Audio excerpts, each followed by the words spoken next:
এখানে হসপিটাল থেকে বডি এনে রাখা হতো বা কাটাছাটা করা হতো, সেই জায়গাটায় যেতে চলেছি। জায়গাটা না একটু ভয়ঙ্কর জায়গা, মানে ওই জায়গাটা কেউ যায় না। এ ভাই সিরিয়াসলি ঝড় ফর শুরু হবে না তো? এই ব্যাং মেঘ দেখ মেঘ দেখ মেঘ দেখ ভাই। তো hey guys, welcome back to my YouTube channel. তো গাইস এখন সময় হচ্ছে বিকাল 5টা, আর আজকে ওয়েদারটা দেখতে পাচ্ছ, ব্যাপক ওয়েদার, অতটা রোদ দূর নেই আর একটু ঠান্ডা ঠান্ডা ভাব আছে, যার জন্য আজকে রাইডে বেরিয়েছি। আর এ কদিন যা ভাই গরম দিয়েছে, মানে গরমের জন্য রাইড তো দূরের কথা, ঘরের থেকে বাইরে বের হওয়া যাচ্ছে না, প্লাস ভাই ফ্যানের থেকে দূরে যাওয়া যাচ্ছে না ভাই। কারেন্ট নর্মাল একটু চলে গেলে, ফ্যান যদি বন্ধ হয় তাহলে ভাই পুরো শেষ হয়ে যাচ্ছিলো জীবন। যা হোক আজকে একটু ঠান্ডা আছে, যার জন্য রাইডে বের হলাম। যাই হোক গাইস, এইসব কথা বাদ দাও, আগে তোমাদের বলে দিই, তোমরা যদি আমার চ্যানেলে নতুন হয়ে থাকো তাহলে অবশ্যই করে সাবস্ক্রাইব করে দাও। আর তোমরা কিন্তু অনেকে ভিডিও কিন্তু ফুল অস করছো না, ভিডিওটা সম্পূর্ণ অস করো কিন্তু, তাহলেই তোমরা মজা পাবে। আর আজকের রাইডটা কিন্তু একটু স্পেশাল হতে চলেছে, কারণ আজকে আমরা যেতে চলেছি একটা হন্টেড প্লেসে, যেখানে কি হতো, মানে হসপিটালে দেখবে কেউ মারা গেলে তাদের যে পোস্টমর্টম করতো বা তারা মারা গেলে যেখানে রেখে দিত ফ্রিজে, সেই সব একটা জায়গায় যেতে চলেছি। অবশ্যই এখন ওই জায়গাটা কিছুই থাকে না, অনেক দিন ধরে বন্ধ আছে মর্গটা। অনেক দিন ধরে শুনেছি, লোকের কাছে শুনেছি, ওইখানে পরপর দুটো হসপিটাল আছে, একটা হসপিটাল একটা মর্গ। হসপিটালে অনেকে যায় কিন্তু মর্গটা কেউ যায় না এখনও, ঠিক আছে, কারণ ওই জায়গাটা এতটা খতরনাক, এতটা বিভৎস জায়গা, সবাই যেতে ভয় পায়। আর সন্ধ্যার পরে আগে আমি যা শুনেছি তোমাদের সঙ্গে সেই স্টোরি শেয়ার করছি। কিছু বছর আগে, মানে 2 থেকে 3 বছর আগে, ওই জায়গাটায় না মানে পুলিশ থাকতো এদিক ওদিক, মানে 10 কিলোমিটারের এদিক ওদিক পুলিশ থাকতো।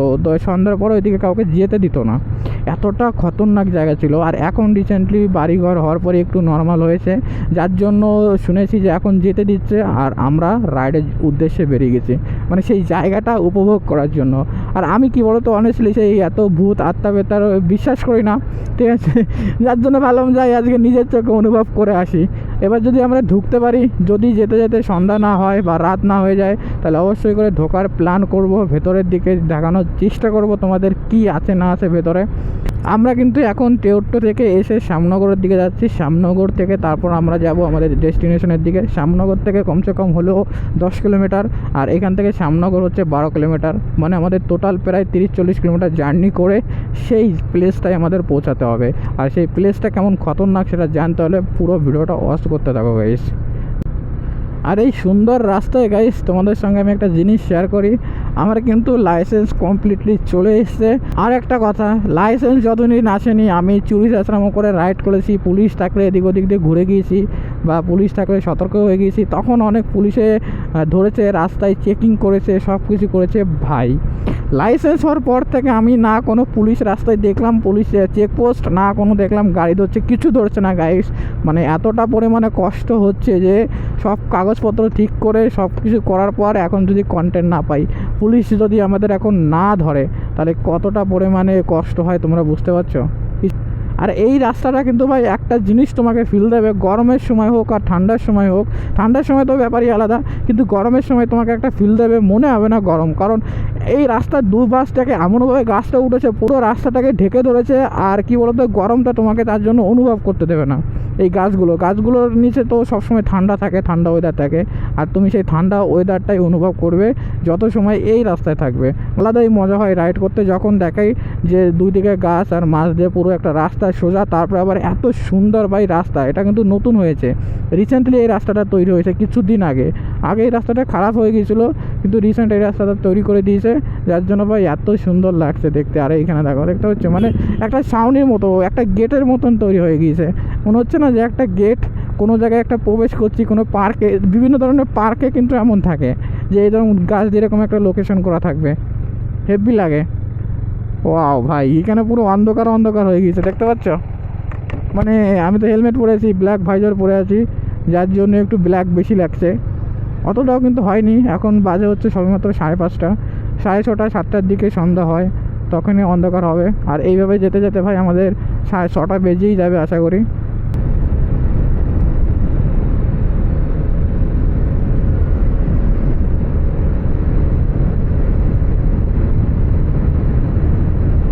তো গাইস আমরা চলে এসেছি এখন শ্যামনগর বাজারে।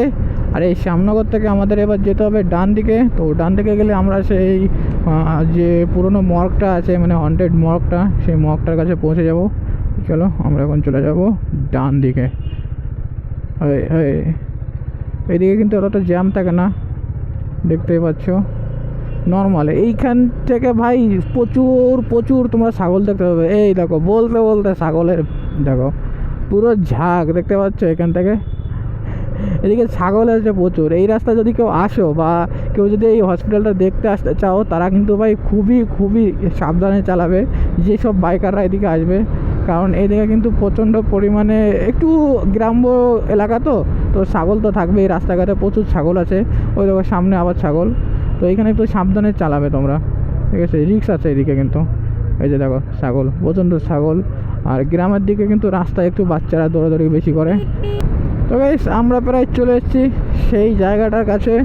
তো আর হয়তো 1-2 মিনিট লাগবে সেই জায়গার কাছে যেতে। সামনেই আছে, এখান থেকে আমি অনুভব করতে পারছি, কারণ যত ওই দিকে যাচ্ছি তত মনে হচ্ছে ঠান্ডা আবহাওয়া আসছে, মানে একটু হালকা ঠান্ডা ঠান্ডা আবহাওয়া চলে আসছে ওইদিকে যাওয়া পর্যন্ত। দেখো তুমি ওইদিকে গিয়ে মানে পৌঁছে গেলে বুঝে যাবে, কারণ একটা জায়গা থেকে দেখবে কোনো ঘর বা বাড়ি লোকজন থাকবে না, তারপরেই শুরু হয়ে যাবে ওই জায়গাটা। দেখো এই যে এই লাস্ট বাড়ি, এরপরে কোনো বাড়ি ঘর কোনো কিছু নেই। এদিকে দেখো বাগান আর হচ্ছে মাঠের জমি। তো তার মানে আমরা কি হচ্ছি সেই এলাকায় ঢুকে গিয়েছি বা সেই জোনের মধ্যে ঢুকে গিয়েছি। আর সামনে কিন্তু একটা কালী মন্দির আছে। তার একটাই কারণ, এই জায়গাটা খুব ভয়ানক ছিল, যার জন্য সবাই মিলে এখানে কি করেছে একটা কালী মন্দির তৈরি করে দিয়েছে একটু ভয়টাই কাটানোর জন্য। আর এই কালী মন্দিরে এখন সবাই এসে আড্ডা মারে বা অনেকে থাকে, ঘুরতে আসে, যার জন্য এখানে একটু ক্রাপ।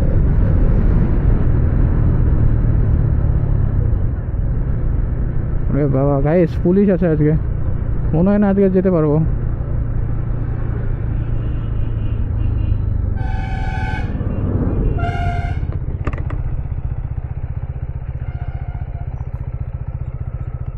আরে ভাই এরপরে যদি কখনো আসি দিনের বেলা আসবো, সন্ধ্যের সময় আর আসবো না। এমনি আজকে ঠান্ডা আবহাওয়া, বুঝলি তো, এমনি আজকে ঠান্ডা আবহাওয়া, তারপর আবার এই দৃশ্য। ওরে বাপরে,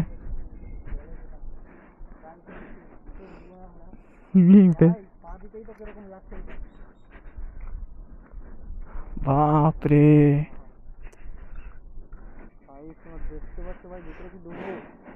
আমার বুক ধুকবুক ধুকবুক করছে। আগে তো এইটা দেখে, তারপরে আবার পেছনে বিএসএফ দেখে, সে তো আমিও ভাবছি বলে কিছু দেখা যায় কিনা।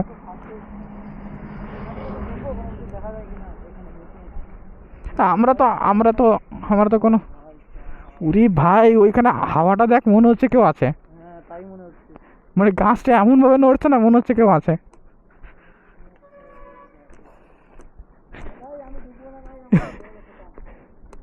ও মাই গড ভাই, এই আবহাওয়া কেমন লাগছে জানো দেখতে এটাকে।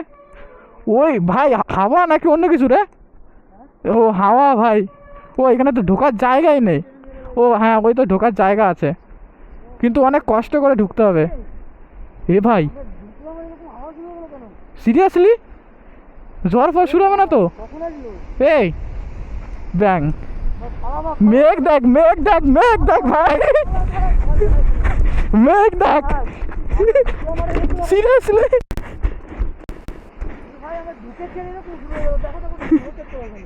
এই আবহাওয়ার মধ্যে কিন্তু ঢোকা যাবে না, কারণ ভাই হিসাবের বাইরে আবহাওয়া। আর ভেতরে ঢুকলে ভাই একটু লাইট দরকার, কারণ এখানে একটু খতরনাক জায়গা, তো বুঝতেই পারছো, নাহলে প্রবলেম হতে পারে। প্রবলেমটা একটাই যে আমরা ধরো ঢুকলাম, ঢুকে আর রাস্তা খুঁজে পেলাম না বা বের হতে পারছি না, সেই প্রবলেমটা আমরা ফেস করতে পারি। তো গাইস চলো তোমরা কমেন্ট করো যে আমরা এটাই ঢুকবো কি ঢুকবো না। এই যে বিল্ডিংটা আছে, এই বিল্ডিংয়ের ভিডিও কিন্তু আজ অবধি কেউ করেনি, ঠিক আছে। তো তোমরা যদি চাও এর ভেতরে কী কী আছে আমাদের কাছে অবশ্যই কমেন্ট করো, আমার ভিডিওতে কমেন্ট করো, আমি এর ভেতরে ঢুকে যাবতীয় ডিটেলস দেখাবো, এর ভেতরে কী আছে না আছে সম্পূর্ণ জিনিস আমি দেখে দেবো। তো গাইস কমেন্ট করো এটার মধ্যে আমরা ঢুকবো কিনা। তো চলো গাইস এখান থেকে আমরা এখন বেরিয়ে যাব, কারণ এতটা পরিমাণে ঝড় শুরু হয়ে গেছে, চারদিকে তোমরা দেখতে পাচ্ছ পুরো অন্ধকার হয়ে গিয়েছে। সো আমরা এখন এখান থেকে বেরিয়ে যাচ্ছি। তো চলো গাইস আজকের ভিডিওটা এখানেই শেষ করছি। ভিডিওটি ভালো লাগলে অবশ্যই করে লাইক কমেন্ট শেয়ার করে দিও। তো চলো দেখা পাবেন নতুন কোনো ভিডিও নিয়ে। Safe drive and take care.